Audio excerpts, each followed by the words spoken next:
Hello दोस्तों, आपका स्वागत है मेरे चैनल पे। और आज हम जा रहे हैं भविष्य बद्री घूमने। सुबह के लगभग 9:30 हो रहे हैं और मेरे रास्ते से ही जा रहे हैं। हमें जाना है उधर जहाँ धूप दिख रही है, वहाँ है जोशीमठ। जोशीमठ में से यहाँ से लगभग 2 घंटे लगते हैं और 2 घंटे में वहाँ पहुँच जाएंगे भविष्य बद्री। अभी तो पैदल चल रहे हैं नीचे को। सुबह के टाइम पे यहाँ मौसम ऐसा है कि यहाँ बहुत ठंडा होता है और धूप भी नहीं आती है। सुबह तो ऐसा ही है, सारे यहाँ पे ठंडा, पूरे हाथ ठंडे हो जाते हैं। बगल वाले पहाड़ में धूप आ रखी है अच्छी सी, वहाँ पहुँचेंगे तब मिलेगी हमको धूप। यहाँ तो ठंडा ही है, यहाँ लगभग 12, 12:30 लगभग पहुँचती है 12 यहाँ धूप ना। तो इसलिए आज हमारा घूमने का प्लान बना। संडे भी है तो घुमाई भी हो जाएगी, बढ़िया है।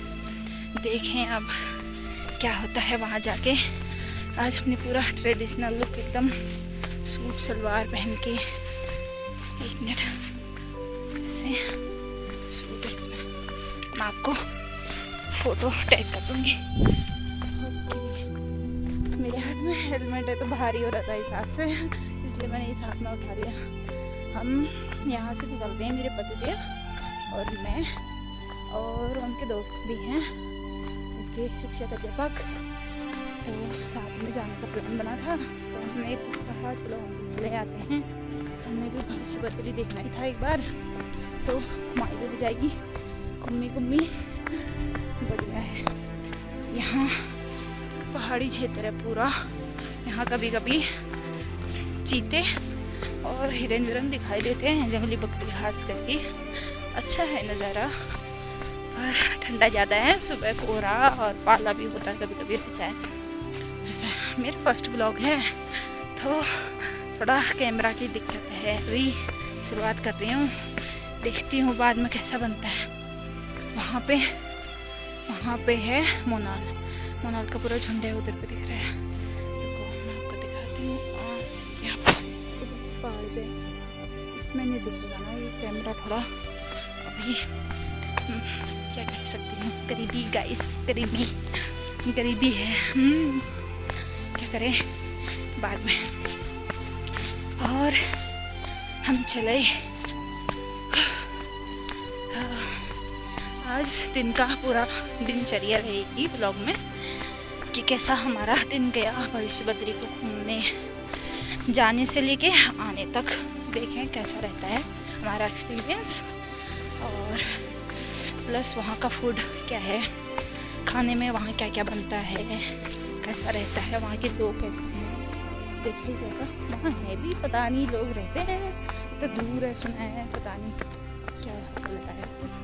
ओके गाइस, आपको आगे का मिलता रहेगा वीडियो। प्लीज़ मेरे चैनल को शेयर एंड सब्सक्राइब करें, बहुत आवश्यकता है आपके सपोर्ट की, तो स्टे ट्यून।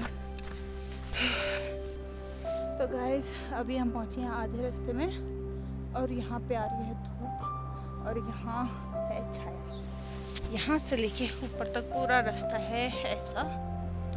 हमें जाना है नीचे को, इधर हो। चलते मेरे पाँव दर्द होगी। मेरे को चलने की बिल्कुल भी आदत नहीं है, मतलब मैं डेली नहीं चलती हूँ, महीने में 2 या 3 बार ऊपर नीचे करती हूँ, अप डाउन, रोड से लेके ऊपर गांव तक। यहाँ बहुत चढ़ाई है।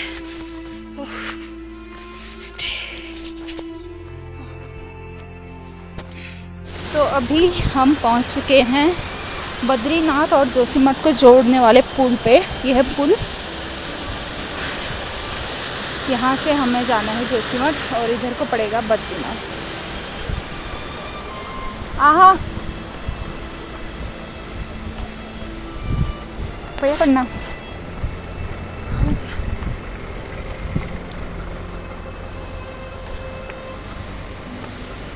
अच्छा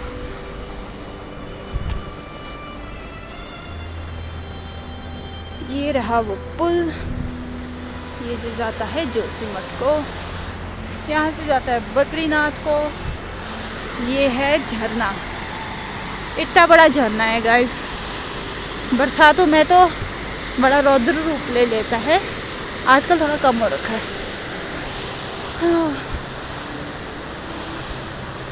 हाँ, धूप अभी भी नहीं है हमारे नसीब में।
अपना मिलता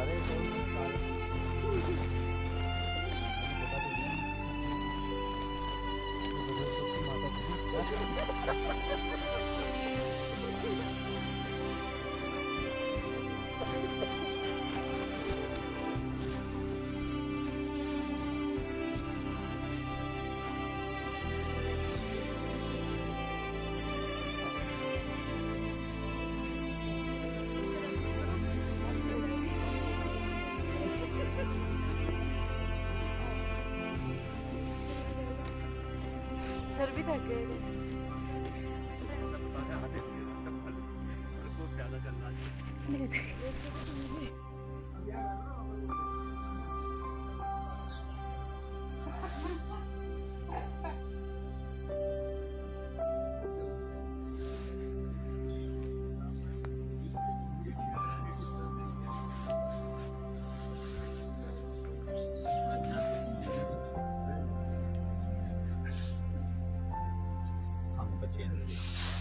जिसे बाद में आदिगुरु शंकराचार्य जी द्वारा स्थापित किया, जिसे आज हम पंचबद्री के नाम से जानते हैं।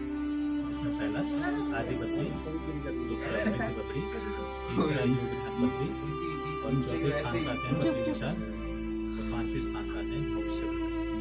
तो इस स्थान को भविष्य बद्री नाम से जानते हैं। भविष्य बद्री मतलब भविष्य में आने वाले बद्रीनाथ। तो हमारे सनातन धर्म में 4 वेद 18 पुराण, इसमें एक पुराण आता है स्कंद पुराण। तो स्कंद पुराण के भविष्य केदार खंड में भगवान बद्री विशाल के साथ साथ भविष्य बद्री का जिक्र किया है। और साथ ही हमारे धर्म ग्रंथों में एक पुस्तक आता है जिसे सनत कुमार संहिता कहते हैं। उसमें भी भगवान बद्री विशाल के साथ साथ भविष्य बद्री का जिक्र कहते हैं कि जोशीमठ में जो भगवान नरसिंह की पूजा है वह धीरे धीरे क्षीण होती जा रही है। तो एक समय ऐसा आएगा कि वह पूरी तरह से खंडित हो जाएगा। और बद्रीनाथ में 2 पवित्र पर्वत है जिसे नर और नारायण कहते हैं, वही नर नारायण कहते हैं। और शास्त्र अनुसार जय विजय नामक पर्वत को कहा गया, जिसे हमारे क्षेत्र भाषा में पट्टमिला कहते हैं। कि वह भगवान विष्णु के पार्षद माने गए, जिसे जय विजय कहते हैं। तो वह एक समय पर बंद हो जाएंगे और भगवान का विशाल जाने का मार्ग अगम्य हो जाएगा, बंद हो जाएगा और भगवान का विशाल भगवान नारायण जी इसी स्थान पर अपने संपूर्ण चतुर्भुज रूप में विराजमान हैं। जैसे जैसे बद्री विशाल का समय पूर्ण होते जा रहा है और भविष्य बद्री का समय निकट आते जा रहा है, तो यहाँ पर जो भगवान का विग्रह है वह नवजात शिशु के भांति, एक छोटे बालक की भांति धीरे धीरे अपने समय अनुसार भगवान के स्वरूप में परिवर्तन देखने को मिलता है। तो भगवान धीरे धीरे गर्भ से ऊपर की ओर बढ़ रहे हैं प्रत्यक्ष होते। तो हम आपको भगवान के विग्रह में क्या क्या स्वरूप में उसकी जानकारी ध्यान से बीच में जहाँ पर छत्र है, छत्र के पीछे देख लीजिए ये शिला ऐसे में करते दिखाई दे रहा तो ऐसे में शिला कर दे तो भगवान का मुकुट आ रहा है। उस छत्र के पीछे पूरा भगवान का मुकुट दिखाई देता है। भगवान के शीर्ष पर जहाँ पर मुकुट है, मुकुट के ठीक पीछे देख लीजिए कुछ हिस्सा बाहर को आ रहा ऊपर के, तो वह शेषनाग जी आ रहे हैं, दिखाई दे रहे फन के जी। जहाँ पर भगवान का तिलक हुआ है, तिलक के ठीक 4 अंगुल नीचे बीच में देखेंगे तो ऐसे तिरछे में भगवान के नेत्र दिखाई देंगे, तिलक के 4 अंगुल नीचे। और यहाँ पर भगवान अपने घुटने के बल बैठे हैं, अपने घुटने पे हाथ रखा है। तो नीचे इस और जो हिस्सा ये बाहर का इस माले के नीचे जहाँ पर तिलक हुआ है, तो ये भगवान ने अपने घुटने पे हाथ रखा, ये हाथ की कलाई और एक उंगली बाहर को निकली है, दिखाई दे रहा है। और भगवान के बाएं अंग में ईश्वर माता लक्ष्मी, तो जहाँ पर तिलक हुआ गौर से देखे तो तिलक के बाहर एक छोटा सा चेहरे का स्वरूप बन रहा है। और भगवान के इस और जहाँ पर तिलक हुआ है, तिलक के ठीक नीचे देख लीजिए तो आपको गणेश जी दिखाई देंगे, दिखाई दे रहे। और ऊपर छत्र के नीचे जहाँ पर तिलक हुआ है वहाँ पर धीरे धीरे गरुड़ जी उभर के आएंगे। तो जो जहाँ पर तिलक हुआ गरुड़ जी का शीश वाले हिस्सा शिला से बाहर को उभर के आ रहा है। और यहाँ पर भगवान अपने निज स्थान वैकुंठ धाम शीर्ष सागर में विराजमान है। तो भगवान के गर्भगृह में नीचे जलकुंड है, जहाँ पर 12 महीने पानी देखने जल देखने को मिलता है और जल स्तर बढ़ता घटता रहता है। तो जैसे जैसे नारायण जी का विग्रह बढ़ते जाएगा वैसे वैसे माता लक्ष्मी, गणेश जी, गरुड़ जी और आने वाले भविष्य में पूरी बद्रीश पंचायत, जिसमें नारद जी, कुबेर जी, उद्धव जी इत्यादि जो भगवान के पार्षद होंगे वह सभी एक समय पर इसी शिला पर उपस्थित रहेंगे। तो कहते हैं कि आने वाले भविष्य में मनुष्यों द्वारा पाप अधर्म इतना बढ़ जाएगा कि संसार में पूजा योग्य कोई स्थान नहीं बचेगा। मतलब धीरे धीरे कलयुग के प्रभाव से मनुष्य अपनी बुद्धि और विवेक को खो देगा और उसी वजह से संसार में दूषित आचरण करते जाएगा और वही दूषित आचरण एक समय पर हमारे सभी पूजनीय स्थानों को भी दूषित करते जाएगा। तो संसार का एकमात्र स्थान यही रह जाएगा जहाँ पर भगवान बद्रीनारायण की पूजा होगी। और यहाँ पर जो भगवान का विग्रह उभर के आ रहा है, ये स्वयं भू है, मतलब भूमि से ये स्वयं उभर के आ रहे हैं। और इसी स्थान को, इसी धरा का, धरती का द्वितीय भूवैकुंठ कहते हैं। पहला बद्रीनाथ, दूसरा भविष्य बद्री, जहाँ पर भगवान बद्री विशाल जी साक्षात रूप में विराजमान है। तो आने वाले भविष्य में इसी स्थान पर भगवान बद्री विशाल जी सभी श्रद्धालुओं को अपने संपूर्ण चतुर्भुज रूप में दर्शन देंगे। इसलिए इस स्थान को भविष्य बद्री कहते हैं, मतलब भविष्य में आने वाले बद्रीनाथ जी। जी, तो बोल भविष्य बद्री भगवान की जय। तो पहले के स्थानों को कहा था, जैसे आपने पंचबद्री का, पंचबद्री में कहते हैं कि भगवान का हर समय पर अलग अलग स्थानों पर निवास हुआ और वो सारे स्थान सतयुग में पूरा हो चुके थे, जिसमें पहला आदिबद्री आता है।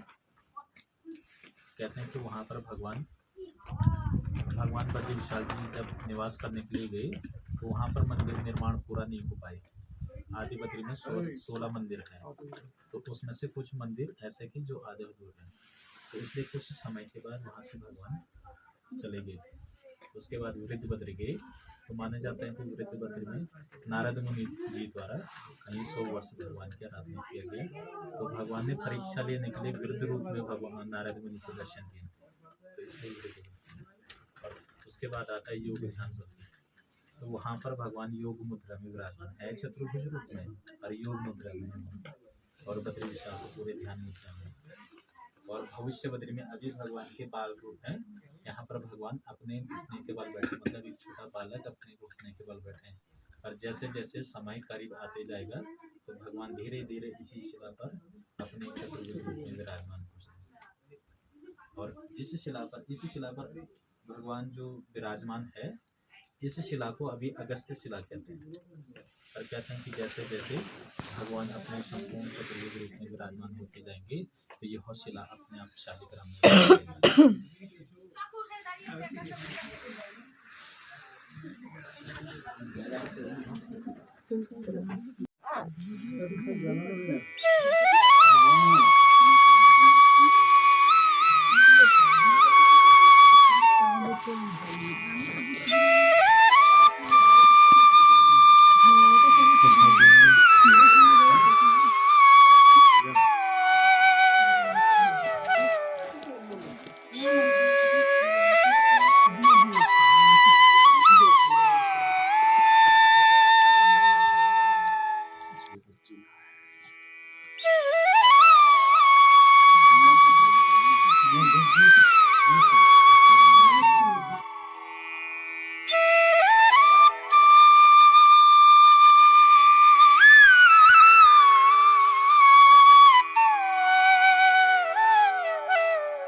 तो दगड़ियों, हम इन हो गया पटाए, अब हम चल रहे हैं घर। ये है हमारे घर जाने का रास्ता। बहुत थकान हो गई थी आज घूम घूम के, तो आंखें भी सूज गई हैं। अब चलते हैं घर। अगला वीडियो के लिए आप हमारे चैनल को सब्सक्राइब और शेयर ज़रूर करें। बाय।